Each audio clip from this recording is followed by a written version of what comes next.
Oubliez nos vaillants lutteurs anciens couloirs de Nguéniène. Puis de Nguéniène, oui, mais ça ne s'ajoute pas.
Monsieur l'adjoint du sous-préfet de Sessène,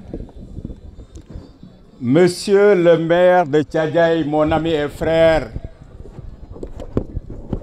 Maître Omar Youm, Monsieur le maire de Sandiara, Monsieur le représentant du maire de Sessène, Monsieur le maire de Ndiaganyao, Monsieur le représentant du maire de Nguénian, Monsieur le président de l'APECJ, Monsieur le président de la Chambre sénégalo-iranienne, mon ami et frère, le professeur Gueye, Monsieur le représentant des ambassadeurs du JPI Sénégal, Monsieur et Madame les représentants des autorités coutumières et religieuses du Djegem, chers invités à vos rangs et qualités, chers frères et sœurs du Djegem, nous rendons grâce au bon Dieu. Nous gërëm Yàlla il n'est pas de plus grande gloire que celle qui consiste à rendre des hommages à ses racines. Ce que disait le proverbe africain. C'est avec une immense fierté et une profonde émotion que je prends la parole aujourd'hui à l'occasion de la cérémonie officielle de la première édition du Festimis, un événement précieux organisé par l'Association pour la promotion économique et culturelle du Djegem APECJ. Permettez-moi d'abord de remercier les membres fondateurs de cette initiative qui, par leur vision, ont réuni les fils et les filles du Djegem autour d'une association apolitique, indépendante, dédiée à la promotion de notre développement économique et culturel. Ce moment est une consécration de leur engagement, mais pour cela, nous leur exprimons notre gratitude. Je tiens à remercier le premier bureau qui a été mis en place, dirigé par Dr Nyar Ngom. Je vous demande de l'applaudir vivement. Merci docteur, un enseignant émérite qui fait partie de ce groupe.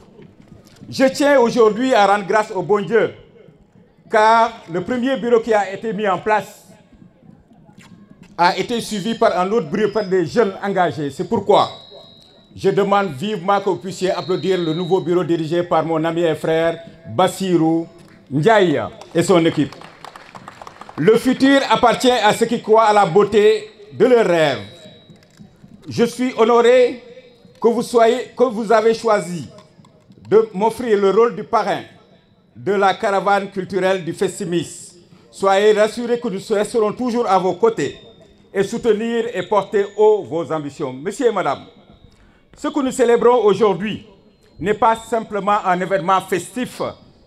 Ce Festimis est avant tout une affirmation de notre identité, un retour à nos sources profondes, une célébration de notre histoire et de notre patrimoine culturel exceptionnel.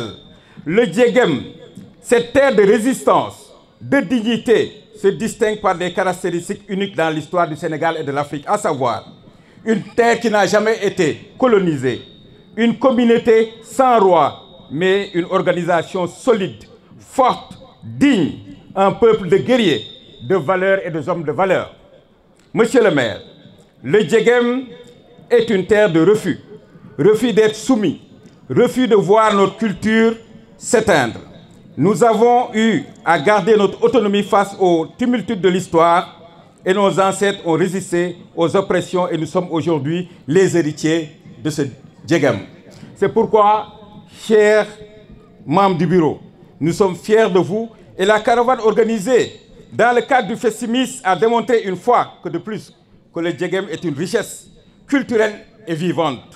Nos chants, nos danses, nos rites, nos sites historiques sont autant de joyaux dignes d'être classés dans le patrimoine historique. C'est pourquoi, monsieur le maire, nous devons plaider pour que ces sites soient inscrits dans le patrimoine de l'UNESCO. Je sais que le sous-préfet, lors de notre tournée d'hier, il a dit qu'il faudra un comité de suivi permettant qu'ensemble avec les collectivités locales, qu'on puisse travailler pour que ces sites soient véritablement reconnus par le ministère de la Culture.